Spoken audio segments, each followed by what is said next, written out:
In today's video, we'll discuss why the Memphis Grizzlies are special. So without further ado, let's get this video started. The Grizzlies are in the top tier of the Western Conference, and honestly, there isn't a clear best team in the Western Conference. The New Orleans Pelicans, Phoenix Suns, the Denver Nuggets, they're all fighting for that title of being the best team in the conference, and it is nothing like the East, because we all know the Bucks and the Celtics are in a league of their own. But nonetheless, the Grizzlies are currently headed to that status as of now. They're 6th in the NBA in points per game, averaging 116 points, and they're also the best rebounding team in the league at the moment, pulling down 49 boards as a unit every night. And on defense, they're ranked 5th, while also being 12th in steals and 3rd in blocks per game. And the thing is, they're one of the best teams in the NBA while also being the worst free throw shooting team. They're ranked 30th in free throw percentage. That right there alone lets you know that if they can knock down their free throws more efficiently, they'll be even better. But why are they so good?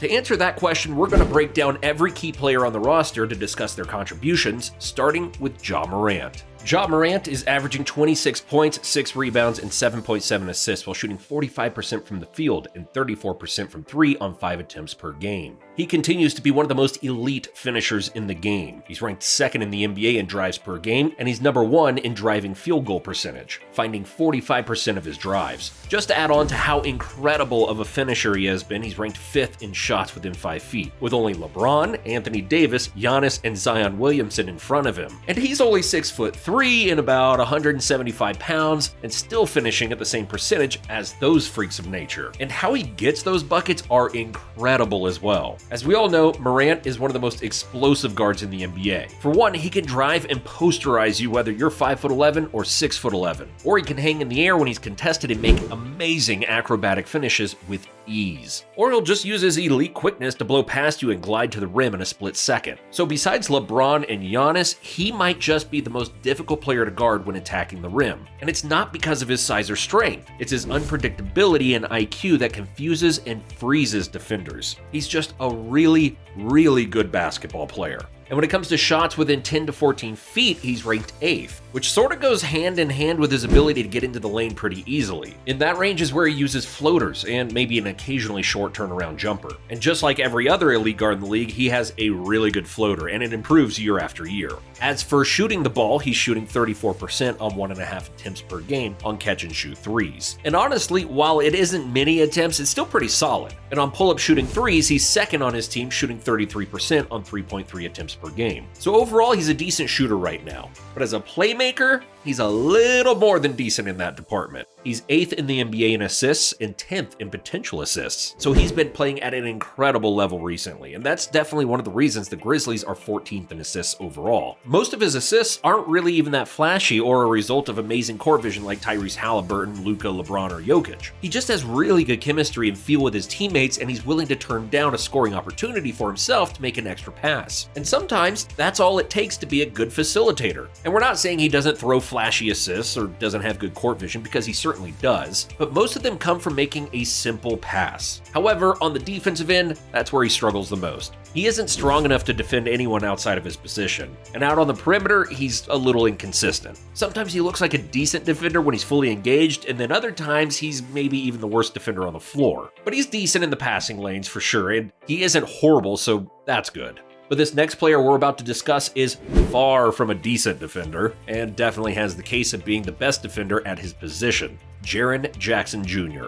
Jaren Jackson Jr. is averaging 17 points, 6 rebounds, and 3 blocks while shooting 50% from the field and 37% from 3 on 4.8 attempts per game. On the offensive end, he's been phenomenal, shooting 62% on 4 attempts per game on shots within 5 feet. And on 2-pointers, he's shooting an efficient 60% on 6.5 attempts. His post and face-up game has been impressive this far as well. He's slim and athletic enough to make tough baskets at the rim. And of course, he's a fluid ball handler for a center/forward, and he can take almost anyone off the dribble. And when you're 6'10", it's going to be pretty hard to stop you at the basket. That's what's sort of underrated about his offensive game, is his soft floater. And it's working pretty well. But at just 23 years old, he thrives on the defensive end. And he has at least one Defensive Player of the Year award coming his way sometime in the future. When it comes to blocking shots, he's in the same conversation as Rudy Gobert, Anthony Davis, and Robert Williams. His combination of height, length, athleticism, and advanced instincts and defensive IQ make it almost impossible to get off a quality shot from around the rim.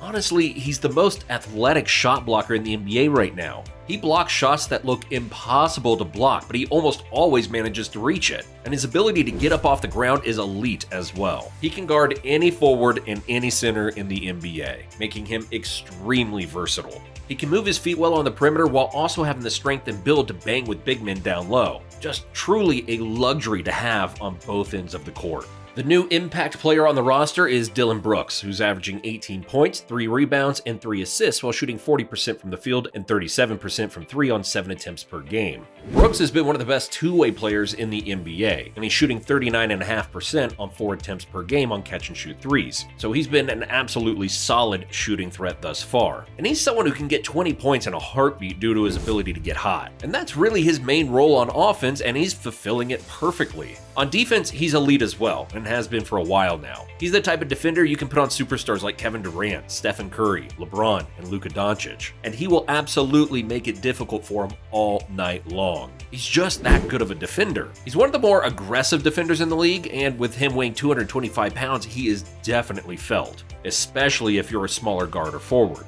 He's sort of like a taller, bigger Marcus Smart in some areas. He plays his heart out on D and takes pride in it. He enjoys getting physical with players, and that's what makes a great all-around defender. Now for Desmond Bane, who's averaging 24 points, 5 rebounds, and 4.8 assists while shooting 46% from the field and 45% from 3 on 8.5 attempts per game. Unfortunately, he's currently injured and out, and it's being reported that he could miss up to 2 months depending on how the rehabbing process goes. So yeah, that sucks. He was performing at a borderline elite level before the injury, and with him being such an important player for the Grizzlies, they'll likely keep him out for as long as possible to prevent a re-injury. As for Brandon Clark, the 6'8" forward, he's averaging 10 points, 5 rebounds, and 1 assist while shooting 65% from the field on 6.5 attempts. He's just a high-energy player on both ends, and he gets his points by out-hustling opposing teams, whether that's making putback shots or being a great rim runner in transition. And on defense, he's pretty solid and provides versatility to the Grizzlies' defense. And as for his teammate Tyus Jones, he's really one of the more underrated point guards in the NBA. He's averaging 11 points and 4 assists while shooting 45% from the field and 38% from 3 on 4 attempts per game. He's just a really efficient and productive guard. He has nice handles, solid court vision, a beautiful floater, and competes hard on the defensive end. And plus, his three-point shooting ability, it allows him to play alongside Ja Morant and Kennedy Chandler at times. And speaking of Kennedy Chandler, the rookie is averaging 3 points and 2.5 assists in 11 minutes of action per game. And while those numbers certainly aren't eye-popping, he's actually been a really solid third-string guard. For one, he's a smart decision-maker and playmaker. And if he gets around 15 or 16 minutes, he's more than capable of averaging around 4.5 to 5 assists per game. But on the defensive end is where he's surprising the most. Even at 5'11", he can attack ball handlers and has no problem whatsoever picking you up from 94 feet out if he's asked to. And honestly, this is why he gets 11 minutes per night, because other than playmaking and defense, he's pretty raw in every other category. But as he improves his jump shot and shot creation ability, he'll get more minutes and more opportunities. And when his game finally comes together, he has a solid ceiling in the league and just adds to the Grizzlies' depth. And of course, one of the most solid and productive centers in the league year after year is Steven Adams, who's averaging 8 points and 10 rebounds in 26 minutes. He is definitely the reason the Grizzlies are #1 in rebounding, and we can't stress enough how important that is, especially when you're a team with championship aspirations. Plus, he's leading the NBA in offensive rebounds, which is giving Morant and the offense many second chance opportunities. And based on their record, they're taking full advantage of it. He's also leading the NBA in screen assists with 5.5, making him the best screen setter in the NBA while also being the best offensive rebounder in the NBA. He is just, yet again, a really underrated big man who does all the little things well at an elite level. And we won't try and hide it. Yes, Steven Adams has been one of our favorite players for a while now. Next up is John Konchar. John's been someone who's been underrated for them as well, averaging 8 points, 6 rebounds, and 1.5 assists while shooting 47% from the field and 39% from 3, while also being pretty solid on defense. And Santi Aldama should be mentioned as well. The 6'11", 21-year-old is averaging 10 points and 5 boards while shooting 36% from 3 on 3.7 attempts per game. He does a little bit of everything for the Grizzlies, and he's really a hidden gem who no one talks about. He can stretch the floor, he can pass it, rebound, and compete on defense. Jake LaRavia, Davis Roddy, and Xavier Tillman are important role players as well, and they're the reason the Grizzlies have one of the deepest rosters in the league. and they're all pretty young, so they have plenty of time to develop into better players. But what do you think about the Grizzlies this year? Are they actually special? And what % chance would you give them to win the NBA Finals? Let us know in the comments below. Thanks for watching, and we'll see you in the next one.